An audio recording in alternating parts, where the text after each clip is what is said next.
రాజన్న సిరిసిల్ల జిల్లా బోయినపల్లి మండల కేంద్రంలో నిర్మించనున్న డబుల్ బెడ్రూమ్ ఇండ్ల నిర్మాణ ప్రతిపాదిత స్థల సేకరణ కార్యక్రమాన్ని గురువారం రోజున రెవెన్యూ అధికారులతో పాటు ఇంజనీరింగ్ అధికారులు పరిశీలించారు. గతంలోనే డబుల్ బెడ్రూమ్ ఇండ్ల మంజూరు కోసం లాటరీ పద్ధతి ద్వారా పలువురిని గుర్తించినప్పటికీ ఇప్పటి వరకు ఇండ్ల నిర్మాణం ప్రారంభం కాలేదు. కాగా గురువారం రోజున స్థల సేకరణ కార్యక్రమానికి రెవెన్యూ ఇంజనీరింగ్ అధికారులు వచ్చారని తెలుసుకున్న లబ్ధిదారుల్లో ఆశలు చిగురించాయి.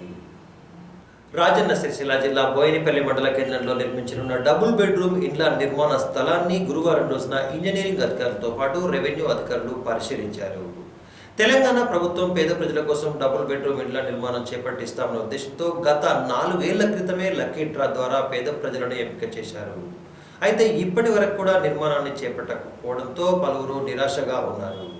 కాగా ఆర్ఈఈ రామకృష్ణ డబుల్ బెడ్రూమ్ ఇండ్ల నిర్మాణానికి కేటాయించిన స్థలాన్ని ఇన్ఛార్జ్ తహసీల్దార్ నవీన్ కుమార్తో కలిసి గురువారం రోజున పరిశీలించడంతో లబ్ధిదారుల్లో ఆశలు రేకెత్తాయి. ఏ రకంగా డబుల్ బెడ్రూమ్ ఇల్లు నిర్మాణం చేయవచ్చు అనే విషయంతో పాటు స్థలాన్ని వాటి నాణ్యతను పరిశీలించారు. వారి వెంట DE Anjaiah, RI Vidyasagar, surveyor సింధూరితో పాటు మాజీ జడ్పీటీసీ కొనకట లచ్చిరెడ్డి, టీఆర్ఎస్ నాయకులు కత్తెరపాక కొండయ్య, గుంటి శంకర్తో పాటు సంబా లక్ష్మీరాజం, ఆరపల్లి రాజు, జేఈలు జగదీష్, అమల తదితరులు ఉన్నారు. 4:30 అంతే కదా అవి ఓంగా 4:30 4:40 వస్తుంది.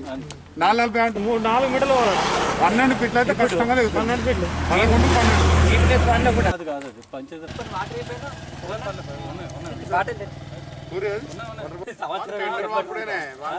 మేము పడతాం కానీ కట్టేవాడు రావాలిగా. ఇప్పుడు మేము కట్టం కదా, కట్టిస్తాం. అప్పుడు అప్పుడైతే అయిపోతుంది, అంతే. లేట్ అయితే కథమే కదా, పట్టించుకోలేదు. అప్పుడు మన పర్సనల్ విషయం అట్లా ఉన్నది, లోన్ విషయం అట్లా ఉన్నది. ఏదైనా చేస్తాను